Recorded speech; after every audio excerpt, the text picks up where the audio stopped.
శ్రీకాకుళంలో విద్యార్థుల చేత కాళ్లు నొక్కించుకున్న టీచర్పై సస్పెన్షన్ వేటు పడింది. టీచర్ సుజాతను సస్పెండ్ చేస్తూ సీతంపేట ఐటీడీఏ పీఓ ఉత్తర్వులు ఇచ్చారు. మరింత సమాచారం మా ప్రతినిధి ఈశ్వర్ అడిగి తెలుసుకుందాం. ఈశ్వర్, టీచర్ సస్పెన్షన్ పై వివరాలేంటి?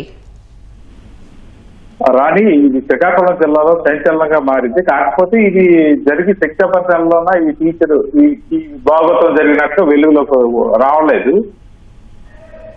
అయితే ఇప్పుడు ప్రెసెంట్ సిచ్యువేషన్ ఏంటంటే సామాజిక మాధ్యమాల్లో కొంచెం అలసలు చేయడంతో ఈవిడ చేస్తున్న పతంగం అంతా బయటపడింది. దీంతో సుజాత అన్యాయంగా ఇద్దరు చిన్నారు బాలికలతో ఆశ్రమ పాఠశాలలోన ఒక సెల్ ఫోన్ మాట్లాడుతూ తీరిగ్గా చదువులు చెప్పకుండా నిర్లక్ష్యంగా ఉంటూ ఆమె కాళ్ళు నొప్పించుకున్న వీడియో అలసల్ అవుతుంది. దీంతో ఈనాడు ఈటీవీ వెలుగులోకి తీసుకురావడంతో సీతంపేట ఐటీడీఏపీగా వీటిని సస్పెండ్ చేస్తూ ఉత్తర్వులు జారీ చేశారు. రాని అంటే ఈశ్వరి, ఎంతకాలం నుంచి ఇలా జరుగుతుంది? మరి దీనికి సంబంధించి ఆ తోటి టీచర్స్ ఏం చెప్తున్నారు?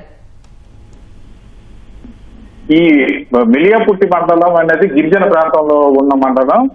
ఇందులో బండపల్లి బాలికల గిరిజన ఆశ్రమ పాఠశాల మొత్తం ఐటీడీఏ సీతంపేట కంట్రోల్లో ఈ పాఠశాల ఉంటుంది. అయితే ఈ పాఠశాల బాలికలది కావడంతో ఇతరులని లోపలికి రానివ్వకుండా ఉంటారు. అయితే ఈ ఆశ్రమ పాఠశాలలో అందరూ అమ్మాయిలు చదువుతున్నారు. అందులో చిన్న బాలికలు కూడా ఉంటారు. ఈ బాలికలు లోపల ఏం జరుగుతుందో బయటికి రాకుండా గుర్తుచప్పుడు కాకుండా చాలా వ్యవహారం చేస్తున్నారు అని అయితే ఈ తేటతలం అవుతుంది. ఈమె చేస్తున్న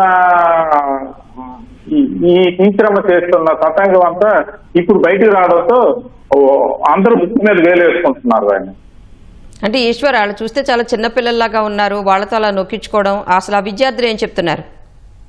ఆ విద్యార్థులు అయితే మాత్రం చెప్పడానికి భయపడిపోతున్నారు. మొత్తం ఆ స్కూల్లో ఎవరిని అడిగినా ఇది జరిగిందమ్మా అంటే అంటున్నారు, భయపడుతున్నారు. గిరిజన బాలికలు కావడంతో అమాయకత్వంలో ఉంటారు వాళ్ళు. బయట ప్రపంచానికి కొంచెం దూరంగా ఉన్న బాలికలు వాళ్ళంతా మనం వెళ్ళి అడిగేసరికి ఏం జరిగిపోద్దు, మమ్మల్ని ఏం చేస్తారు అనే భయాందోళనకు గురయ్యే పరిస్థితి అక్కడ నెలకొంది. కానీ ఓకే, ధన్యవాదాలు ఈశ్వర్.